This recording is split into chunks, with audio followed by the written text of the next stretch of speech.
Hey everybody, Patrick here. So I managed to win my PQ. I had my first CC PQ of the season on Saturday and I won it, which is really awesome. I was hoping I would get to go to PT London this year. I haven't been to a PT before, and yeah, just getting to, one and done, get my invite is amazing. So I'm going to go through and give an explanation of what my deck looked like and what the matchups were. So here we go. Gonna quickly go through the deck. It is mostly the deck that I was running that I had in my deck tech, with a few changes. So equipment default is the same. I'm running a third drill shot for Brute, Guardian, and Earth heroes. I'm running the blue Spire Sniping in the main. That's just for sort of consolidation of slots, I guess is a way to say it. And then stripping down to only 2 Battering Bolts. I don't think I need the third, honestly. And then Fatigue Shot over Sleep Dart because of Guardian, Brute, and Prism. As well as, Guardian, Brute, and Prism. And then also Bolton, it's okay there. And as well, I'm bringing in Ravenous Rabble. This is just there for the Warmonger matchups, specifically for Aurora. I think that Aurora gets to play Warmongers, and you need to have the ability to stay aggressive while under Warmongers. And finally, Balance of Justice. This is just there for Prism and Brutes. Okay, so that all being said, let's go and actually take a look at my games. So start off, it's going to be a 16-round person, or a 16-person event, and that means that we're doing 4 rounds of Swiss into a top 8 cut. Round 1, I pair into a Rhinar. Where are we? Rhinar. So here I'm bringing my Balance of Justice. That's for, I basically don't want Arsenal. That's the whole idea of this matchup. I just want to dodge their disruption, their Arsenal disruption with their CNCs and their sand packings. So I don't need my cross wrap. Also, Balance of Justice just lets me get like 5+ value off of it when they blood rush me. And then this is what I'm bringing in. There we go. So in the game, they win the die roll, choosing to go first. That's fine by me. I just block out their first turn. They set up a little bit. I think they just I don't think they make an agility or anything. But they're running like a pummel. They're running a pummel list. They also have like Splatter Skull and like Mighty Windup combo. So that kind of stuff. Yeah, we just kind of go through the game and nothing crazy happens. They just kind of do that like disruptive combo stuff with pummels and Splatter Skulls. And I don't really care. I managed to dodge all of that disruption just by playing smart and not playing into it. And then eventually, they just haven't seen any of their blood rushes, and we're down to single digits until I think they see their first one when we're at single digits, so they have to block with it. And I just end up getting a Dominate arrow to kill them. So it's not kind of a boring game, but that's what I want in that matchup. I don't want them to find 2 blood rushes. 1 is fine, 2 is probably death. Okay, so get the 1-0 there, and then I get paired into, where is it? Aurora. So here's my Aurora board, and I notably bring in, so I know they're running combo and everything. So because they're running combo and everything, I'm not bringing Long Draw. I'm bringing Bullseye Bracer and not playing around Warmongers. So that's something to note. Also, it means I'm not bringing in Ravenous Rabble here. So the board was a little bit different. But anyways, I basically just I get to go first, which I think is a mistake. They win the die roll, make me go first, I should say, which is a mistake. And I just dominate an arrow for 11 or something, and then they take 8 damage, and I'm starting the game 8 points up, which is crazy. So we just kind of walk the game through, walking them down, and I managed to find 3 random ledgers. They block out 2 of them. One of them sticks, and yeah, we just get to a point where I'm at 10, they're at 9. I have initiative. It's my turn. I have a 4 or 5 card hand, and I just dominate an arrow to close the game. So yeah, nothing too crazy, nothing too stressful, just kind of how I want this game to go. All right, next we pair into, so I'm 2-0 at this point, we pair into another Aurora, and this is my teammate Jordan, and I know that his list runs Warmongers. It's not running combo into me. It's running CNC in the side as well, so he has a really good package against me. He's teched against me. So he wins the die roll, choosing to go first, which is correct, I believe, and I don't think he gets any damage on the first turn. I think I just block it out, or I take 2 damage or something. It's nothing crazy. And then we just kind of do the same thing. We sort of walk through the early game, just trading blows. And then I think I end up blocking with my cross wrap and my tunic during the mid game just to try to prevent some card draw. And the game's looking all right. I think he managed to CNC me. I blocked it. Then I Codex and he gets it back, so it's an Arsenal. And then on that turn where he had the CNC and Arsenal, I had some tempo. So we go into the turn and I'm like, okay, I have, I think the Ponder drew me a take aim, I put it to Arsenal, and then I drop my 4 card hand, and like, I get 3 pumps and a Codex of Bloodrot. And this is like the last turn where I can basically like take damage to bet on like a big hand to try to close the game. So it just lost from like right there. He just goes like 4 attack, and then CNC. So I think I end up just like losing my arsenal or something, and then going like Codex of Bloodrot, and then re-arsenaling something. So really, really crummy. It just, I think that turn just like lost me the game because I lose it like 2 turns later. But it was close. It was down to 4 against 2, and he ended up drawing a blue to prevent a Bloodrot actually. So if he hadn't gone the blue off of like, I think it was a random draw too. Might have been off an E-strike. Either way, it was a close game. So there's that. At this point, I'm 2-1, and it's pretty much a lock for top 8 at this point, I think, because of going 2 out at the start. But we pair into, where are they? Pair into a Kayo. And similar board to as what we had for Rhinar, Balance of Justice, play around their CNCs and their send packings, never arsenal, that kind of stuff. And I win the die roll, choosing to go second because I don't value my arsenal. And they go Cast Bones, making 5 might, and then they go, pass. I think I go like Lace with Frailty, Bolt and Shot, like Death Dealer, Bolt and Shot, and then that lands, making 2 frailties, and then I go reload a Fatigue Shot, shoot that in. I don't have an arsenal, but they're underneath 2 frailties and then a Fatigue Shot. They have 2 cards in hand and then 1 in arsenal. They proceed to go, their mights pop, so they have +5 on their next attack.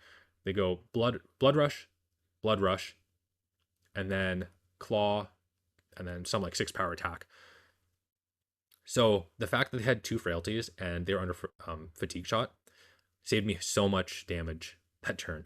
If that hadn't happened, then I think I would have lost the game. So from there, just kind of like walk them down. Like I think I popped my Balance of Justice there because I'm probably not going to get to use it any later. So yeah, we just kind of like walk each other down at that point. Like they have a little bit of a life lead, but I quickly gain it back and then surpass them in life. So it's kind of going down. They don't get any more crazy power turns, and then eventually we get down to, I'm at like 4 and they're at 2, and then I have like a 4 or 5 card hand, and I just dominate arrow to close the game out. So yeah, it was a really strong start, but then I just managed to just leverage my matchup knowledge to play the mid-range game better. Okay, so at this point I'm 3-1. We go into top 8, and I am 3rd seed. So I pair into the exact same KO.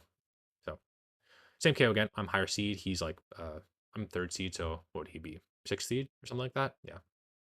So I choose to go second again, and it's the same game plan, same board. So Balance of Justice, all that fun stuff. And yeah, I go second. His first turn, I just fully block it out, and then it's basically the same game. I just do the Azalea thing where I'm shooting better, aggressive, disruptive attacks. I'm not relying on my arsenal. I think I even get like a really juicy turn where I go like double Rain Razors with like my snaps and a bullseye or something like that. So just good Azalea stuff. We get down to a point where like I think that on my life pad I'm at 28, he's at 3. So yeah, a really good Azalea game, or what you want to be doing with Azalea, I should say. And I think he does like his Blood Rush, pops his Sash, and then he goes like Wild Ride, Swing Big, CNC. I pop my Balance of Justice. I block out the CNC. I have a 3-card hand, and then I'm at like, what is this? 14? Yeah, I'm 14 at this point. He's at 3. So I just like blind flip, hit an arrow, and then I dominate and kill him. But yeah, I think I was winning no matter what, even if I didn't dominate there. Okay, so at this point, we're into top 4, and I match into, where are they? I match into a Prism.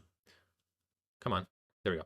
Match into Prism. So again, it's another Balance of Justice matchup. So it's really good at blocking out Erudition with 1 card plus your Balance of Justice as well. You can pop it when they swing with like when an Erudition connects, or when a Soraya is swung. They're higher seed. I think they were seed 2, so they choose to go first. They just want to go Herald, and then make their first turn have a Herald hit included on it. But they go turn 1, they go like swing their Herald for 7, and they pass. So I fully block it out and then pass. So phew, that is a big bullet dodge right there, not giving them a turn 0 Herald connect. And then from there, I just proceed to do the Azalea thing. I play aggressive hands. I think it's like a 5-turn game, honestly. Like the first 2 turns, I like shoot a big arrow. They go down from like 28, or they go from like 32 to like 21 on the first turn or something like that.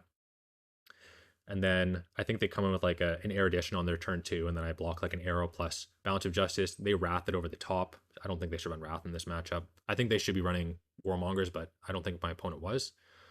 Notably, why I wasn't running long draw in this matchup. Bullseye's good though, either way. So, anyways, they get that. They get their card draw. I don't think I popped my Balance of Justice there because I don't think I needed it. I think I had a serviceable hand without it. And I saw that they had Soraya on the board anyways. So I figured I was going to get my Balance of Justice draw. So the next turn, though, I think I had like Endless Arrow and Arsenal. And they go pop their Halo. Then they play out like Pierce Reality. They pop their Halo. They have a Vestige of Soul. So they play out like an ALS. And like that's their pivot turn, right? They have this like big board established where I think they have like an Angel, two Spectral Shields. They have this Pierce Reality. They have an ALS. And then on my side, my hand is 3 pumps, a knock, and then Endless Arrow and Arsenal. So then I just go, they pass back to me. They don't have an Arsenal. They have the ALS out. I go knock, putting a Murkmire on top. Then I shoot my Endless Arrow into the ALS, killing that. And then I just Arsenal pump, draw into the Murkmire, as well as a Red in the Ledger. On their turn, I think they just like swing in with an Angel or 2 or something like that. Or like swing in with a Herald, something like that. And then they choose not to draw off of the Soraya swing though, which is that was a mistake. They were trying to deny me the Balance of Justice, but honestly, I think it would have been better for them. It wouldn't have mattered. I think I still would have won the game. But yeah, I block with the Red in the Ledger, and then on my turn I go pump from Arsenal, Bullseye Bracer to load in the Murkmire, then like pump, and then shoot the Murkmire for 14. So they can block 12 from hand, and then they can block 1 with their Vestige of Soul. So I just shred their board. I think I kill the Soraya. I might kill another Angel. I kill 2 Spectral Shields, and then they just don't have a hand. So they pass back to me, and then I like get an amp out for 17, and I just close the game up from there. They're at like 1, so they just lose the game. At that point, going to the finals, and I want to split. So I offer prize distribution and redistribution, and they then choose to accept that, and then they lose the game. They get the gold foil. I get the invite. They pull it was against a Zen, by the way. I'll put that up. A really good local ninja player. There, Zen. Yeah. So that's my Zen loadout. I think I should probably, have the long draw for Warmongers. Anyways, I win. That's so really exciting. They pull a gold foil Teklo plasma pistol. Really nice looking gold foil. So super stoked about that. It was really exciting to watch them crack that open. Yeah, I am really stoked to have won my first PQ here, because it's just like unclenching your fist. I put so much effort into this season on prep, and I just wanted like getting the immediate payout of getting that win and getting my invite is just, a sigh of relief. Like I'm going to PT London, and it's been my first PT I go to, so I'm really excited for that. It's gonna be an absolute blast. Even if an absolute blast. Gonna try to prepare my best before going over there. Yeah. So check out the description. This deck list is a little bit different from when I have my deck tech. I'll put it down below though. So yeah, check that out. And if you have any questions about any of the matchups, I think all of the sideboards are there. So you can go through and check them all out. Should be good. I don't have any matchup notes, but I am happy to answer any questions if you ask them in the comments as well. I'm like semi-active on the Discord. I'm underneath the purple Discord on the Azalea page. I'm semi-active there. So just like ping me. My tag is paste FAB5. Should see me around there talking every once in a while. But yeah, ask questions, and really fun weekend. I also managed to go third in a draft PQ, which was a ton of fun. It was an 18-man draft PQ, so that was exciting as well. Yeah, great weekend. Awesome to win. Absolutely over the moon excited about the whole situation.